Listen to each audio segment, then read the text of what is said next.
आज हम immune organs के बारे में डिस्कस करेंगे कि इम्यून ऑर्गन्स की टाइप कौन कौन सी होती हैं और इनमें क्या डिफरेंसेस होते हैं, और आगे फिर हम फर्दर हर ऑर्गन को डिस्कस करेंगे।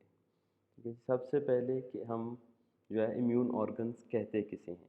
इम्यून ऑर्गन्स अगर हम देखें तो ऐसे ऑर्गन जहाँ पे इम्यून सेल्स एक्सेस में पाए जाएं, जहाँ पे उनकी एक्टिवेशन हो रही होती है, डेवलपमेंट हो रही होती है या मैचुरेशन हो रही होती है। इनको फर्दर हम डिवाइड करते हैं प्राइमरी लिम्फॉइड ऑर्गन्स और सेकेंडरी लिम्फॉइड ऑर्गन्स में। प्राइमरी लिम्फॉइड ऑर्गन्स, इनको हम सेंट्रल लिम्फॉइड ऑर्गन्स भी कहते हैं। ये ऐसे ऑर्गन्स होते हैं जहाँ पे लिम्फॉइड टिश्यू की, पर्टिकुलरली बी सेल्स और टी सेल्स की मैचुरेशन हो रही होती है और ये अपनी एंटीजन स्पेसिफिसिटी गेन करते हैं। ठीक है जी, यहाँ पे जो टी सेल्स होंगे या बी सेल्स होंगे वो एक पर्टिकुलर एंटीजन के लिए स्पेसिफिक होंगे, सिर्फ उसी के अगेंस्ट वो सेल एक्ट करेगा। इसी तरह अगर हम बात करें सेकेंडरी लिम्फॉइड ऑर्गन्स की, जिनको हम पेरिफेरल लिम्फॉइड ऑर्गन्स भी कहते हैं, इनका फंक्शन होता है कि ये एंटीजन को ट्रैप करते हैं और फैसिलिटेट करते हैं इन एंटीजन का इंटरएक्शन लिम्फॉइड, जो लिम्फोसाइट्स हैं, टी लिम्फोसाइट्स और बी लिम्फोसाइट्स के साथ। या हम ये कह लें कि यहाँ पे जो है वो एडाप्टिव इम्यून रिस्पॉन्स एक्टिवेट होता है। अब प्राइमरी लिम्फॉइड ऑर्गन्स जो है उसमें या तो बी सेल्स होते हैं या टी सेल्स होते हैं। लाइक बोन मैरो में आपको बी सेल्स मिलेंगे और थाइमस की अगर हम बात करें तो वहाँ पे आपको टी सेल्स मिलेंगे। जबकि अगर हम सेकेंडरी लिम्फॉइड ऑर्गन्स की बात करें तो यहाँ पे आपको बी और टी सेल्स दोनों मिलेंगे एक ही ऑर्गन के अंदर। अगर हम प्राइमरी लिम्फॉइड ऑर्गन्स की एग्जांपल्स की बात करें तो बोन मैरो और थाइमस।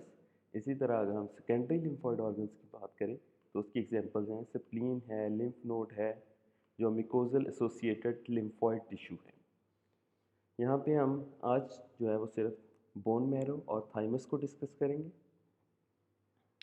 बोन मैरो अगर हम देखें तो ये कैविटीज़ के अंदर पाया जाता है। लास्ट लेक्चर में हमने डिस्कस किया था कि बोन मैरो जो है वो साइट होती है हेमेटोपोइसिस की। हेमेटोपोइसिस हम कहते हैं फॉर्मेशन ऑफ ब्लड सेल्स के प्रोसेस को। ठीक है जी, अगर हम देखें तो जो बोन मैरो दो तरह का होता है। एक हम कहते हैं जी रेड बोन मैरो और एक हम कहते हैं येलो बोन मैरो।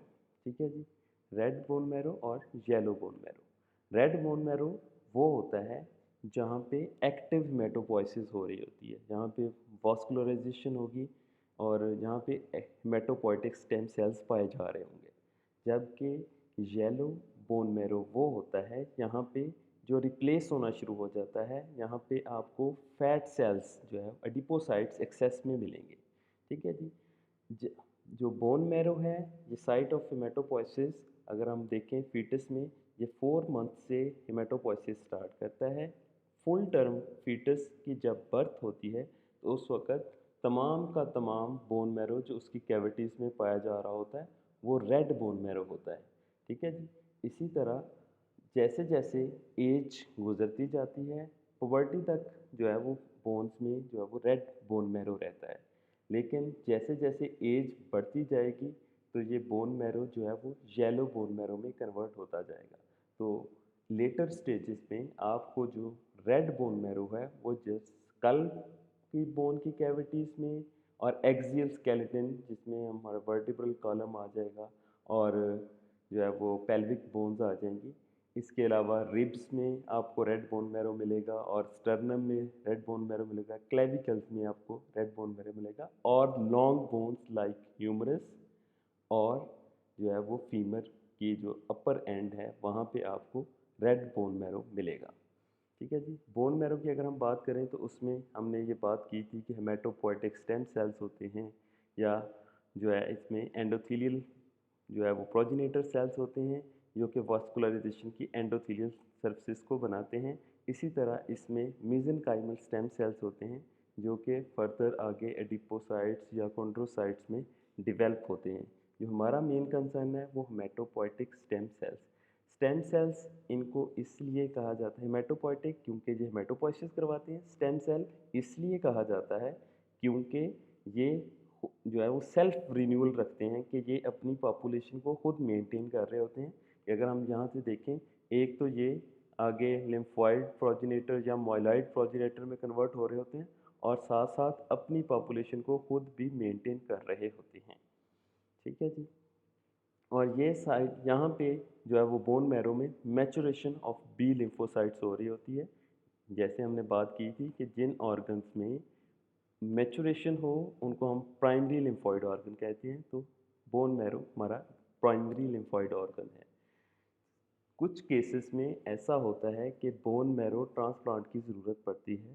ठीक है, जैसा कि कैंसर के केसेस में होगा, कीमोथेरेपी के केसेस में होगा कि वहाँ पे जो है वो बोन मैरो थेरेपी की ज़रूरत पड़ती है। यहाँ पे एक बड़ी इंपॉर्टेंट बात है कि yellow bone marrow red bone marrow में कन्वर्ट हो सकता है इन केस लाइक जब बहुत ज़्यादा जो है वो ब्लड लॉस हो जाए, तो जो यहाँ पे येलो बोन मैरो पाया जाता है वहाँ पे भी फिर वो रेड बोन मैरो में कन्वर्ट होके मेटोपोइसिस स्टार्ट हो जाती है। नेक्स्ट जो हम बात करेंगे वो थाइमस की है कि थाइमस ये ऐसा एक ऑर्गन है, ये कैप्सुलेटेड है और इसके दो लोब्स होते हैं और फर्दर ये लब्यूल्स में जो है वो आगे बटा हुआ होता है। ठीक है जी। इसकी अगर हम लोकेशन की बात करें बॉडी में, तो ये लोकेशन जो है इसकी जो है वो स्टर्नम से नीचे और अबव द हार्ट, और अगर हम बात करें दोनों लंग्स के दरमियान जो है वो मीडियस्टाइनम में ये पाया जाता है। ठीक है जी। इसकी अगर हम बात करें तो ये एट बर्थ जो है इसका वेट रिलेटिव वेट हाई होता है। जैसे जैसे ये पुबर्टी की तरफ जाता है इसका जो है वो वेट इंक्रीज करता है। उसके बाद जो है वो थाइमस की इन्वोल्यूशन स्टार्ट हो जाती है। ठीक है जी।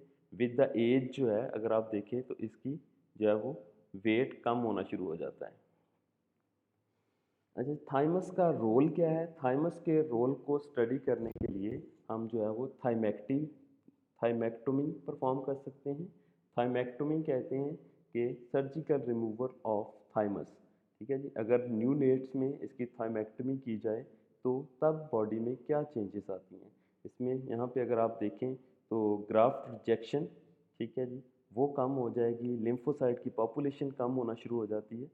और इसके अलावा अगर आप देखें एंटीबॉडीज़ अगेंस्ट प्रोटीन्स वो रिलेटिवली जल्दी कम होती हैं as compare to against carbohydrates. ये हम आगे जब एंटीजन की बात करेंगे, क्योंकि कार्बोहाइड्रेट्स में जो है वो टी सेल्स की इन्वॉल्वमेंट जो है वो कम होती है, इसलिए जो है वो इसकी जो है ना एंटीबॉडीज़ डिलेड प्रोसेस होता है, इतनी शार्पली जो है वो डिक्रीज़ नहीं करती। ठीक है जी। इसी तरह अगर हम बात करें कि एडल्ट में ये सारी चीज़ें कैसे हो रही होती हैं, अगर हम एडल्ट में थाइमेक्टमी करें तो तब बॉडी में क्या चेंजेस आती हैं? थाइमिक हार्मोन्स जो है वो कम होना शुरू हो जाते हैं, ये बड़ी क्विकली जो है ना वो कम होना शुरू हो जाते हैं। ब्लड टी सेल्स जो है वो विद इन वीक आपको कम मिलेंगे, लेकिन जो स्प्लीनिक टी सेल्स हैं या स्किन ग्राफ्ट रिजेक्शंस हैं या एंटीबॉडीज़ का कम होना, ये थोड़ा सा डिलेड प्रोसेस है। ऐसा क्यों होता है? क्योंकि ये जो टी सेल्स हैं जो है सेकेंडरी लिम्फॉइड ऑर्गन्स में रिजाइड कर रहे होते हैं। ठीक है जी। वहाँ पे उनकी एक पर्टिकुलर लाइफ होती है, इसकी वजह से एडल्ट में ये थोड़ा सा डिलेड प्रोसेस होता है। थाइमस को अगर हम हिस्टोलॉजिकली देखें तो जो इसके लॉब्यूल्स हैं इसके दो पार्ट्स होते हैं मेनली। तो एक अगर आप बात करें कॉर्टेक्स जो आउटर पार्ट है, यहाँ पे जो डेंसली सेल्स होते हैं वहाँ पे, और जो मेडल्ला, ठीक है, जो लाइटर इन कलर आपको यहाँ पे नज़र आ रहा था, यहाँ पे जो सेल्स हैं वो रिलेटिवली जो है कम डेंस होते हैं। यहाँ पे एक स्ट्रक्चर जो है यहाँ पे आपको दिखाया जा रहा है, ये अगर आप देखें तो इसको हम कहते हैं हेसल्स कार्पसल। ये हेसल कार्पसल क्या होता है?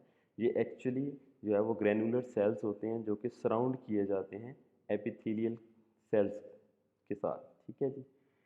अब थाइमस का अगर हम देखें तो थाइमस के कॉर्टेक्स में जो है वो अगर आपको देखें थाइमोसाइट्स नज़र आएंगे। इसके अलावा जो है वो नर्व सेल्स आपको यहाँ पे अगर आप देखें तो ये कॉर्टेक्स जो है वो यहाँ पे, और नीचे वाला ये वाला पार्ट है वो मेडल्ला है। ठीक है, ये जो हम यहाँ पे देख रहे हैं।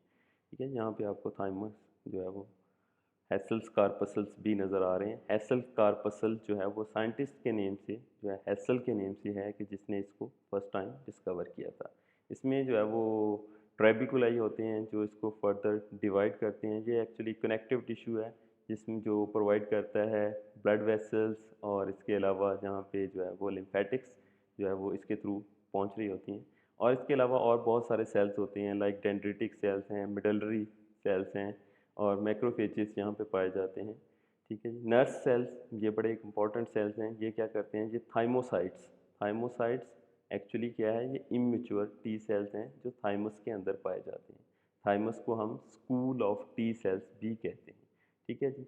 अब इस सारे का फंक्शन क्या है कि यहाँ पे टी सेल्स ने मेच्योर होना है और उसकी डेवलपमेंट होनी है। ठीक है जी। जितने कहते हैं कि जो थाइमस के अंदर जो थाइमोसाइट्स होते हैं उनमें 95% सेल्स की डेथ हो जाती है, जस्ट 5% जो है वो सेल्स सर्वाइव करते हैं। और ये 5% सेल्स जो है वो दो बैरियर्स क्रॉस करते हैं। एक बैरियर होता है कि जो सेल्स, जो थाइमोसाइट्स सेल्फ सेल्फ सेल्स के अगेंस्ट, सेल्फ एंटीजेंस के अगेंस्ट एक्ट करते हैं, उनकी डेथ हो जाएगी, ताकि जो है वो बॉडी में कोई एडवर्स रिएक्शन ना आए। और दूसरा ये होता है कि ये ऐसे सेल्स, आगे दूसरा बैरियर है वो ये चेक कर रहा होता है कि क्या सेल में एंटीजन, जो फॉरेन एंटीजन का बॉडी में MHC2 के साथ जो इंटरेक्शन हो रहा है, जो कम्प्लेक्स है, क्या ये उसको रिकग्नाइज कर पा रहे हैं। जो उसको रिकग्नाइज नहीं करेंगे उनकी यहाँ पे जो है ना वो उनको वो किल हो जाएंगे। और वो किल होंगे, ये सारे जो सेल्स आपको यहाँ पे नर्स आ रहे हैं, नर्स सेल्स हैं, और जो इसी तरह मिडलरी एपिथेलियल, सारे सेल्स कोऑर्डिनेटेड वे में अपना रोल प्ले करते हैं यहाँ पे। ठीक है जी। टी सेल्स को अगर आप थाइमस को कहें तो ये स्कूल ऑफ टी सेल्स हैं। तो यहाँ पे जो है वो सेल्स सिर्फ वही बचेंगे जो सेल्फ के अगेंस्ट एक्ट नहीं कर रहे होंगे, और जो MHC और 2 और एंटीजन का जो कम्प्लेक्स होगा उसके अगेंस्ट एक्ट कर रहे होंगे। ठीक है जी। यहाँ पे जो टी सेल्स पास करेंगे वो फर्दर फिर ब्लड से होते हुए सेकेंडरी लिम्फॉइड ऑर्गन्स तक पहुँचेंगे। वहाँ पे जाके वो अपना फिर रोल प्ले करते हैं।